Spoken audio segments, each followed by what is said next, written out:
Bismillahirrahmanirrahim. Assalamualaikum warahmatullahi wabarakatuh. Kembali lagi bersama Kak Abil di channel Belajar Fisika Online. Bagaimana kabarnya adik-adik semua? Kakak doakan semoga sehat selalu. Pada kesempatan kali ini kakak akan melanjutkan membahas soal latihan Olimpiade Fisika. Untuk soal nomor 2, soalnya adalah sebuah balok bermassa M meluncur sepanjang permukaan horizontal diilumasi dengan minyak yang menghasilkan gaya gesek sebanding dengan kecepatan balok. Yang pertama, jika kecepatan sama dengan V0 pada T sama dengan 0, ini artinya adalah kecepatan awal. Jadi kecepatan awal itu adalah kecepatan saat waktu sama dengan 0. Yang ditanya adalah kecepatan sebagai fungsi waktu. Di sini kakak langsung jawab. Yang pertama, oke. Di sini kita gambar dulu diagram gerak bendanya atau gambaran soal.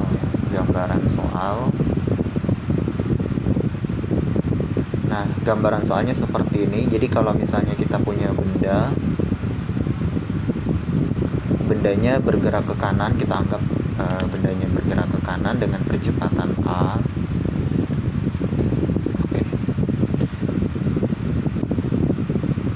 Nah, benda ketika bergerak ke kanan, maka ada gaya gesek yang arahnya ke kiri. Jadi gaya gesek ini selalu melawan arah gerak benda. Pada benda ada dua gaya. Yang pertama, karena benda bersentuhan dengan permukaan ada gaya normal. Yang kedua, untuk benda bermassa pasti ada gaya berat atau gaya gravitasi. Oke.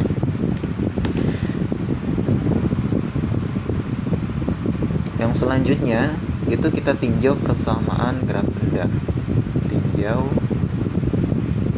persamaan gerak benda. Nah, untuk meninjau persamaan yang bekerja pada benda, di sini kita dapat menggunakan hukum 2 Newton yang persamaannya adalah resultan gaya sama dengan massa dikali kecepatan. Oke. Sigma F. Nah, di sini hanya bekerja satu gaya, yaitu gaya gesek, di mana gaya gesek ini bernilai sama dengan min BV. Jadi kalau kakak tulis min BV sama dengan massa dikali percepatan. Oke. Percepatan dengan kecepatan di sini ada hubungan ya, di mana percepatan itu sama dengan turunan kecepatan terhadap waktu. Jadi di sini adik-adik harus ingat bahwa percepatan itu kalau misalnya ada sebuah gaya yang bekerja sebagai fungsi kecepatan, maka percepatan juga kita ubah ke dalam fungsi kecepatan. Jadi percepatan itu rumusnya adalah turunan kecepatan terhadap waktu. Jadi dv per dt. Oke. Nah, ini kita lanjutkan. Di sini tinggal dimanipulasi persamaan aja adik-adik. Jadi min b per m dikali dt ini harus sama dengan, jadi kita kali silang ya, jadi sama dengan dv per v. Oke. Selanjutnya itu kita integralkan. Jadi min b per m integral dari batas bawah. Nah, batas bawah dia bergerak dari t sama dengan 0, berarti saat t sama dengan 0 sampai t dt harus sama dengan integral. Nah, kecepatan awal atau kecepatan pada batas bawah itu nilainya sama dengan V0 saat T sama dengan 0. Berarti kecepatan awal V0 sampai batas akhirnya V, karena dia sebagai fungsi waktu ya, dari dV per V. Min B per M integral dt hasilnya T, jadi min B per M dikali T, di mana batas bawahnya 0, batas atasnya T harus sama dengan integral dv per v, itu adalah logaritma natural atau ln v, di mana ln v di sini batas bawah itu dari v0 sampai batas atasnya v. Oke, jadi di sini kalau kita substitusi hasilnya min b per m dikali t itu harus sama dengan logaritma natural dari kecepatan dibagi kecepatan awal. Oke, setelah sampai sini baru kita buat eksponennya ya. Jadi eksponen dari min b per m t itu harus sama dengan eksponen ln v per v.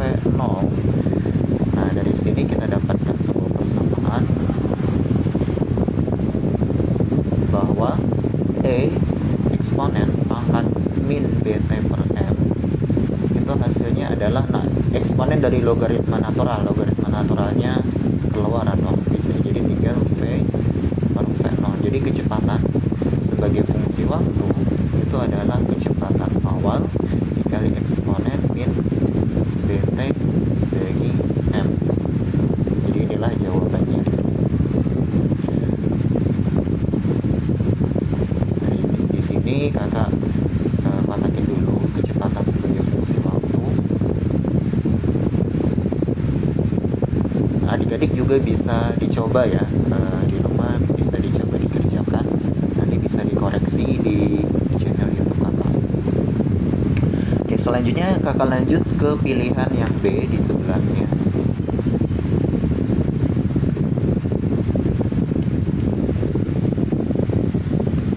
Nah, di sini kita perhatikan pertanyaannya. Tentukan jarak atau posisi sebagai fungsi waktu. Asumsikan bahwa nilai jarak sama dengan 0 saat waktu sama dengan 0. Jadi mula-mula itu jaraknya sama dengan 0. Oke, berarti kita menentukan atau mencari posisi sebagai fungsi waktu. Posisi sebagai fungsi waktu. Oke, caranya gimana? Jadi di sini kita gunakan konsep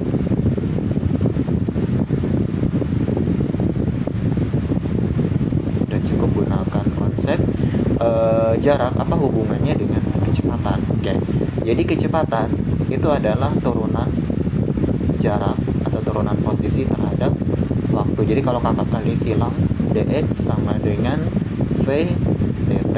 Oke, berarti dx sama dengan v. Nah, v nya kan tadi udah kita dapatkan, yaitu kecepatan awal v0 eksponen min dt per m. Jangan lupa dikali d. Nah, di sini ada dx, ada dt.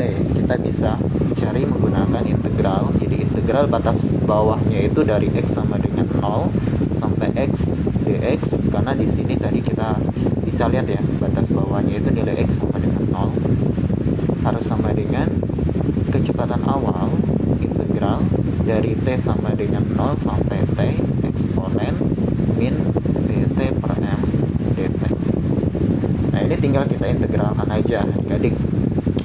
Integral dx dari batas atas batas bawah.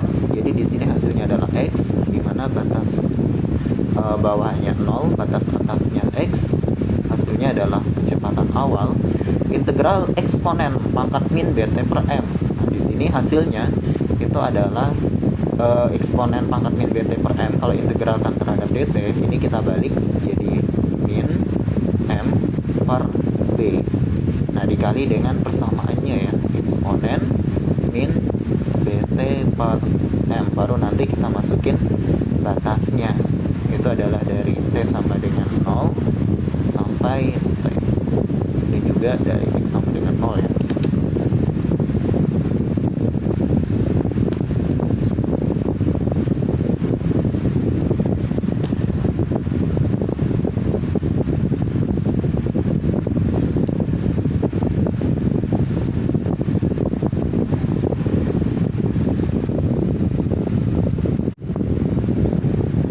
Oke, yang selanjutnya itu kita masukin aja batasnya.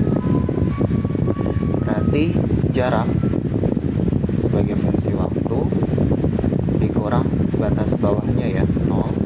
Ini harus sama dengan min m v0 dibagi b dikali eksponen pangkat min bt per m. Kita masukin batas bawahnya itu dari t sama dengan 0 sampai t. Berarti x fungsi t atau posisi terhadap waktu dikurang 0 tetap ya, jarak terhadap waktu ini hasilnya adalah min m v0 dibagi b. Nah, sekarang eksponennya kita masukin saat t. Nah, tetap ya, eksponen pangkat min bt per m ketika kita masukin t. Sekarang kita masukin ketika t nya sama dengan 0, berarti dikurang dalam kurung min m v0 per b. Kita masukin saat t nya sama dengan 0. Saat t sama dengan 0, nilai eksponen pangkat 0 itu 1. Berarti tetap, berarti jarak sebagai fungsi waktu itu sama dengan min m v0 per b kita min dikali min plus M V0 dibagi B.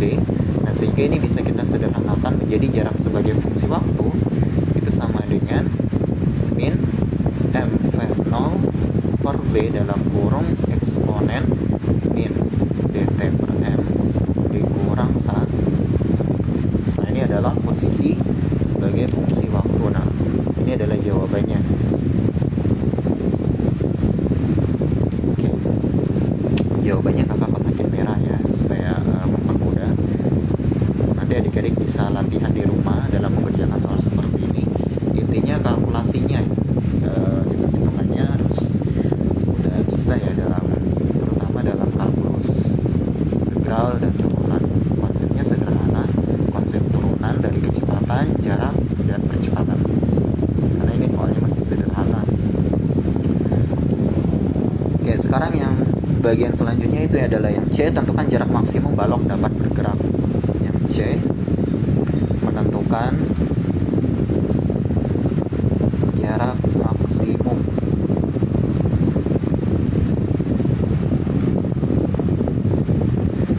jarak maksimum di sini kakak tuliskan sebagai x max ya. Jadi x max ini artinya jarak maksimum. Untuk menentukan jarak maksimum kita kan tadi udah tahu ya, jarak sebagai fungsi waktu. Nah, di sini kita gunakan aja syarat benda mencapai jarak maksimum adalah, nah di sini kita harus tahu syaratnya.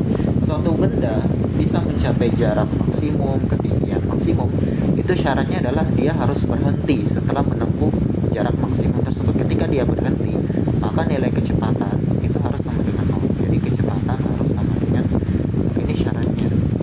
Jadi kecepatan akan bernilai sama dengan 0 ketika suatu benda mencapai ketinggian atau mencapai posisi maksimum atau jarak maksimum.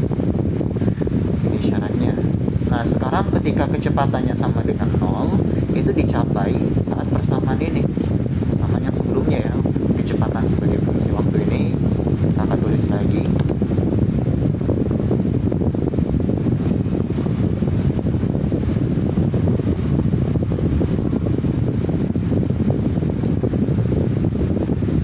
Jadi saat kecepatan sebagai fungsi waktu, ini nilainya adalah kecepatan awal eksponen pangkat min dt per m. Nah, di sini kecepatannya harus sama dengan 0. Nah, ketika kecepatannya bernilai sama dengan 0, kecepatan awal tidak mungkin bernilai sama dengan 0. Otomatis yang bernilai sama dengan 0 itu harus eksponen. Jadi eksponen pangkat min dt per m harus bernilai sama dengan 0. Jadi di sini kesimpulannya, syarat yang dipenuhi itu adalah eksponen pangkat min dt per m. Jadi nilainya harus sama dengan 0 syaratnya. Karena nilai kecepatan awal nggak mungkin bernilai sama dengan 0, karena di soal itu kecepatan awal ada saat t sama dengan 0. Karena kecepatan awal itu sama halnya dengan konstanta.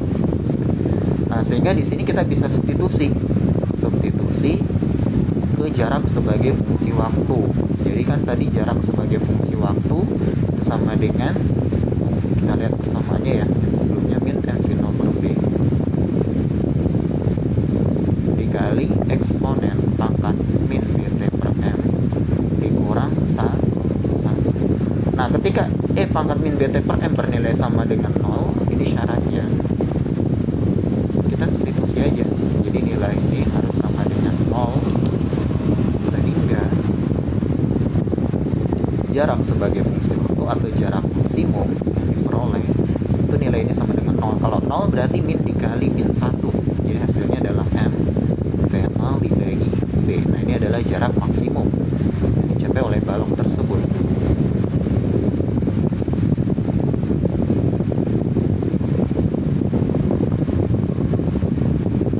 Oke, jadi jawabannya seperti ini ya adik-adik ya.